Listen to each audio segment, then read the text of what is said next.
welcome to Baby Bubble. Today we are thinking about enjoying books during the day, not just at bedtime, and also being on our tummies.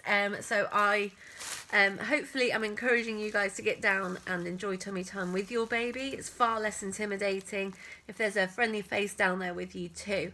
I'm also on a fire blanket.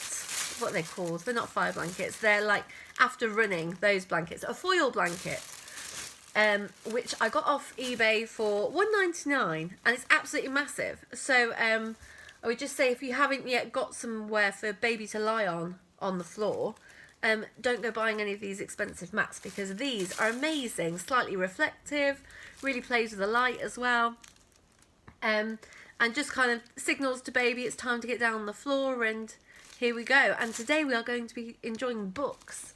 So I've got a typical black and white book. So baby's focusing predominantly starts with black and white. That's how they would, so these lines here would be much easier for newborns to see, rather than making out what this piece here is. And then introducing one colour at a time, most of these books do as well. So you could start languaging, is that a word? You could start adding the language for particular colours. So yellow is a popular one when you've got your white and black books. And then just going through it slowly, turning the pages with baby at their pace. So when they seem a bit bored, just re-engage them again, back into the picture. And then most of these books always have a mirror. So you can enjoy babies looking at you, looking at your face, looking at it together as well. So you might want to have the book like this and lie side by side to enjoy the book as well. It's really important that they're encouraged to turn the pages themselves, so that this becomes a baby-led, child-led activity. And obviously there's no words in this book, so we could just feed in the odd bit of language where we feel the need, or see the pages that they really enjoy and like, and just focus on some words on that one page if need be. So when we're bringing books into baby's world, outside of, you know, the normal before bed, if you're doing that, that's awesome.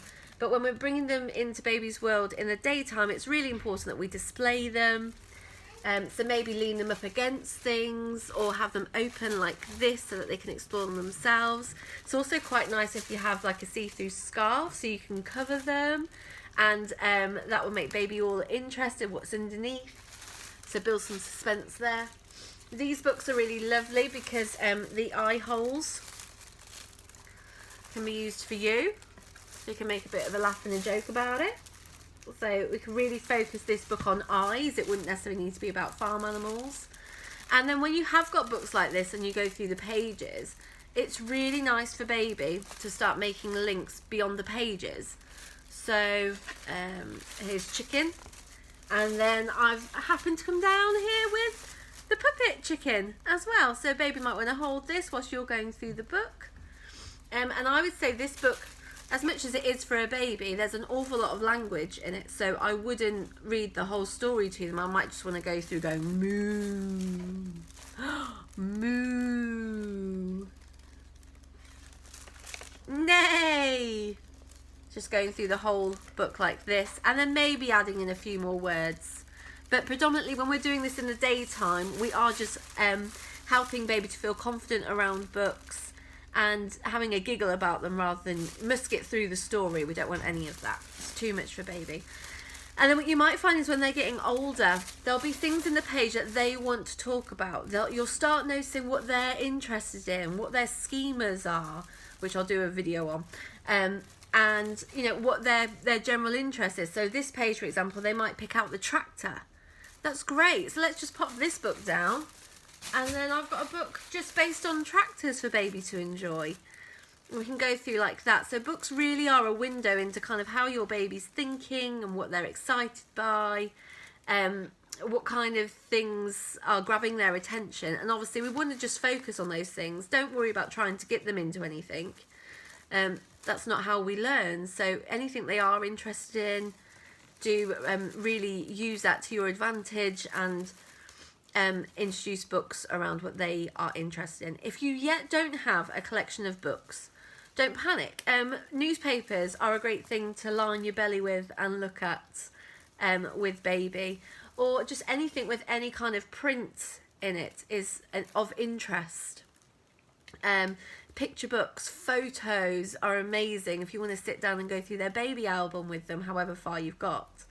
Or show them photos when you were a baby or when you were young. It doesn't necessarily need to be books.